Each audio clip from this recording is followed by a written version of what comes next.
Hey band! In this video, we're going to be learning set without instruments. We use set super often, so let's go check it out. To get into position, adjust your feet so that your heels are together and your toes are apart at a 45-degree angle. Adjust your posture so that your shoulders are back, your chest is out, and your stomach is in. Like the previous basics we have learned, your right hand should be in a fist and your left hand should be in front of your right hand. This is a little bit different than how we have done it previously.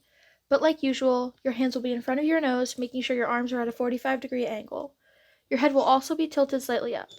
Make sure your knees are not locked or tense. In set, you should be focused. This is going to be a command that we'll be using in rehearsals. You can come to this stance from any other position. You will get into the position when the command set is called. Now let's go try it. Set. Relax.